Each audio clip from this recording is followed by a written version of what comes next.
Learning with Subrata YouTube চ্যানেলে তোমাদের সকলকে স্বাগত। প্রিয় ষষ্ঠ শ্রেণীর ছাত্রছাত্রীরা, আজকে আমরা করবো রায়মাটির প্রশ্নবিচিত্রা 2024 সালের ক্লাস 6-এর ইতিহাসের যে প্রশ্নপত্রগুলো আছে, তো সেই প্রশ্নপত্রগুলো ঝটপট করে আমরা সমাধান করে ফেলবো। দেখো, তোমাদের এই ক্লাসে সমস্ত ইতিহাস, ভূগোল, বিজ্ঞান, গণিত সমস্ত কিছুর সলিউশন দেওয়া আছে এই চ্যানেলে। তোমরা যারা যারা দেখোনি, তোমরা প্লেলিস্টে চেক করে পেয়ে যাবে এবং ভিডিওগুলো নিচে স্ক্রল করো, দেখতে পাবে প্রত্যেকটা ভিডিও। তো আজকে দেখো, আজকে আমরা 261 নম্বর পেজে রায়মাটিনের 1 নম্বর স্কুল ইতিহাসে সেইটা আমরা কমপ্লিট করব। তো দেখো, আমি ছোটো প্রশ্ন বড় প্রশ্ন সবই আমি দেখিয়ে দেবো, কোথায় কোথায় কেমন কী পাবে, তোমরা কীভাবে লিখবে।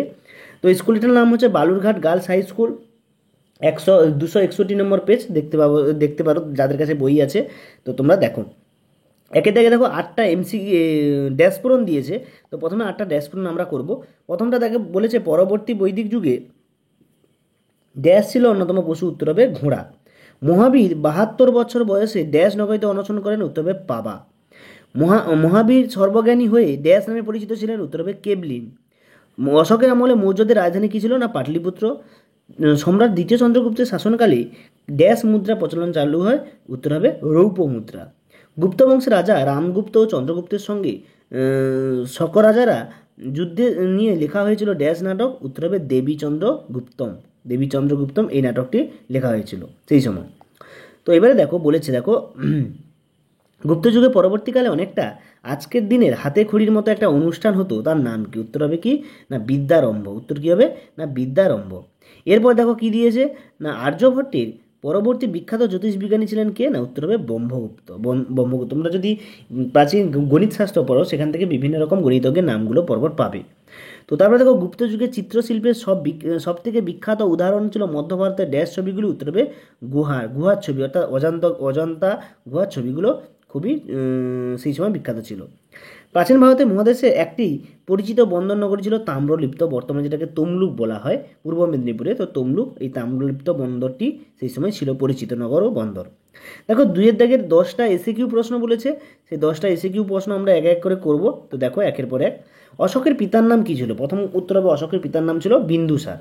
সাতবাহন বংশের প্রথম শাসকের নাম কি, উত্তর হবে সিমুকা বা সিমুক বললেও হবে। কুষাণ আমলে দামি কাপড় কোন অঞ্চলে তৈরি করা হতো, উত্তর হবে বারাণসী। ঠিক আছে, বারাণসী বা মহুয়া এইসব জায়গায়, মথুরা এইসব জায়গায় তৈরি করা হতো, বারাণসী আর মথুরা। নারী উপাধ্যায়কে কী নামে ডাকা হতো, উত্তর হবে উপাধ্যায়া। তক্ষশিলা মহাবীর একজন বিখ্যাত ছাত্রের নাম কি, উত্তর হবে চাণক্য। প্রাচীন তামিল সাহিত্য কী নামে পরিচিত, উত্তর হবে সঙ্গম সাহিত্য নামে পরিচিত। তো এরপর দেখো, 7-এর দাগেরগুলো এইদিকে দিয়েছে। কোন যুগে সংস্কৃত ভাষার গদ্য লেখা প্রচলন ছিল, উত্তর হবে খ্রিস্টীয় 4র্থ শতকে। তো এইটা ছিল তখনকার সময়ে 4র্থ শতাব্দীতে, সেই সময় সংস্কৃত ভাষার গদ্য লেখা প্রচলন শুরু হয়। এরপরে দেখো, চরক সংহিতার কয়টি ঔষধি গাছের কথা পাওয়া যায়, উত্তর হবে 700টি। সংস্কৃতে নাটকের পর্দাকে কী বলা হতো, উত্তর হবে যবনিকা। যুদ্ধযশ কে ছিলেন, কুমারজীবকে বলা হতো যুদ্ধযশ। তা হিদুস কোন সাম্রাজ্যের একটি স্ট্র্যাটেজি ছিল, উত্তর হবে পারসিক সাম্রাজ্যের একটি স্ট্র্যাটেজি ছিল। এবারে দেখো, ঠিক ভুল দিয়েছে যেখানে, তো এখানে টোটাল 10টা ঠিক ভুল দিয়েছে, সেগুলো আমরা করব। তো প্রথমে দেখো, একটা শিলভদ্র ছিলেন নালন্দা মহাবীরের একজন পণ্ডিত, এটা সঠিক। পল্লবরা চলন্ত ঘোড়ায় বসে পিছনে ঘুরে তীর ছোড়া কায়দা চালু করেন, এটাও সঠিক। ব্যাকট্রিয়া খ্রিস্টপূর্ব 5ম শতকের শেষ দিকে গ্রিস শাসক সেলুকাসের অধীনে ছিল, এটাও সঠিক। 1957 খ্রিস্টাব্দে ভীমবেটকা বেশ কিছু গুহার খোঁজ পেলে, এটা ভুল। 30 বছর বয়সে সিদ্ধার্থ সংসার ছেড়ে তপস্যা চলে যায়, এটা সম্পূর্ণ ভুল, 29 বছর বয়সে। এরপরে কি বলছে দেখো, 6-এর দাগেটা, অশোক সারা জীবনে মাত্র একটি যুদ্ধ করেছেন, উত্তর ঠিক, কলিঙ্গ যুদ্ধ। প্রাচীন চীনের সম্রাটরা নিজেদের দেবতার পুত্র বলতেন, এটা সঠিক। খ্রিস্টীয় 500 অব্দ নাগাদ দ্বিতীয় নগরায়ণ, এটা ভুল। গুপ্ত সম্রাট সমুদ্রগুপ্তের আমলে ফাসিয়ান এদেশে আসেন, এটা সম্পূর্ণ ভুল। মণিমেখলাই একটি তামিল সাহিত্যের মহাকাব্য, এটা সঠিক। জাতিভেদ প্রথা কঠোর হওয়ার ফলে চিকিৎসা যথা সমস্যা হয়েছিল, এটা সঠিক। এরপর দেখো, আমাদের কয়েকটা এসএকিউ প্রশ্ন 2 নম্বরে দিয়েছে, 2 নম্বরেগুলো আমরা করব। অনেকগুলো বইতে আছে, অনেকগুলো তোমরা দেওয়া আছে, এখান থেকে দেখে নাও। প্রথম কথা, গৌতম বুদ্ধ কবে কোথায় জন্মগ্রহণ করেন, 566 অব্দে পূর্বাব্দে নেপালের কপিলাবস্তুতে লুম্বিনী প্রদেশে জন্মগ্রহণ করেন। সম্রাট অশোক ভারতীয় উপমহাদেশের বাইরে বধূ প্রচারের জন্য কোথায় কোথায় দুধ পাঠিয়েছিলেন, মধ্য এশিয়া, ইউরোপ, ঠিক আছে, এইসব জায়গায় দুধ পাঠিয়েছিলেন। এবারে শক কুষাণরা ভারতের উপমহাদেশে কী কী পোশাক চালু করেছিলেন, এটাকে আমি একটু জুম করে দেখাই, তাহলে বুঝতে পারবে। তো এখানে কি হবে, এখানে রায়মাটির নতুন যে 2024 সালে রায়মাটির সহায়িকা, সেটার 181 নম্বর পেজে এই প্রশ্নের উত্তরটা হুবহু পেয়ে যাবে। মহাজনপদগুলি মানে কোন কোন ধান ছিল সেরা এবং সেই ধান চাষ কোথায়, এটা শালি ধান ছিল সেরা, ঠিক আছে। তো সেগুলো শ্রীলঙ্কা, মায়ানমার এইসব জায়গায় চাষ করা হতো, ঠিক আছে, এটা পাবে। দ্বিতীয় নগরায়ণ কাকে বলা হয়, এটা 37 নম্বর পেজে, রায়মার্টিন সরকার 37 নম্বর পেজে খুঁজলে তোমরা এটা পেয়ে যাবে। পরেরটা দেখো, কোন কোন দেশে ছাত্ররা নালন্দা পড়তে আসতো, তবে জাপান, তুরস্ক প্রভৃতি, যে তুরস্ক এইসব জায়গা থেকে লোকেরা এখানে পড়তে আসতো।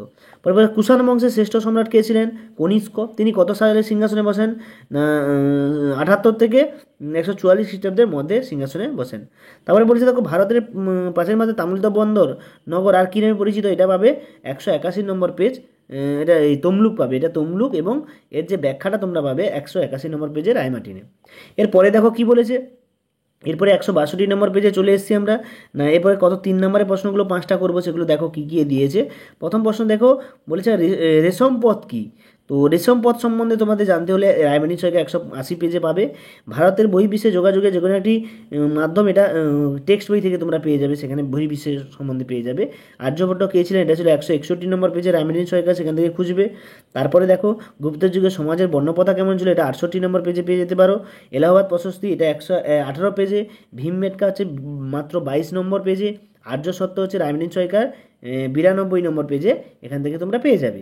এবং লং কোশ্চেন দেখো, 5 নম্বরে 3টে দিয়েছে, 4টে দিয়েছে, 3টে করতে বলেছে। তো এখানে কি গুপ্ত ও বাকাটক শাসন ব্যবস্থা তৃণমূল আলোচনা 111 নম্বর পেজে পাবে, সবই রায়মার্টিন সরকার। সোয়ানজাঙ্গে লেখা ভারত উপমহাদেশের সমাজ, এটা 142 নম্বর পেজে। পাশের মধ্যে বিজ্ঞান চর্চা ইতিহাস উপাদান হিসাবে চরক সংহিতা, সুশ্রুত সংহিতার গুরুত্ব 154 পেজে। ভারতীয় উপমহাদেশে পারস্যের যোগাযোগের একটি বিষয়, এটা 178 নম্বর পেজে পেয়ে যাবে। তো এই ছিল তোমাদের টোটাল ক্লাস 6-এর ইতিহাসের প্রশ্নপত্র সমস্ত কিছু। তো তোমাদের সমস্ত সাবজেক্টের সলিউশন এই ক্লাসে দিয়ে দেয়, এবং তোমরা যদি ফ্রি পিডিএফ চাও তো কমেন্টে লেখো, আমি অবশ্যই এর ফ্রি পিডিএফ দিয়ে দেবো, লং কোশ্চেন সব ধরনের সমস্ত কিছু। তো আজকের মতো এই পর্যন্ত, দেখা আছে পরের ক্লাসে। পরে আমরা বারাসাত প্রেরিচরণ সরকার গভর্নমেন্ট হাই স্কুল, এটা নিয়ে আলোচনা করবো। সকলকে ধন্যবাদ, যারা চ্যানেলে নতুন অবশ্যই সাবস্ক্রাইব করবে, লাইক করবে, শেয়ার করবে, আর কোনো সমস্যা থাকলে কমেন্ট বক্সে লিখবে। সকলকে ধন্যবাদ, দেখা আছে 2 নম্বর স্কুল নিয়ে, 2 নম্বর স্কুলটা নিয়ে পরের ক্লাসে আলোচনা করবো।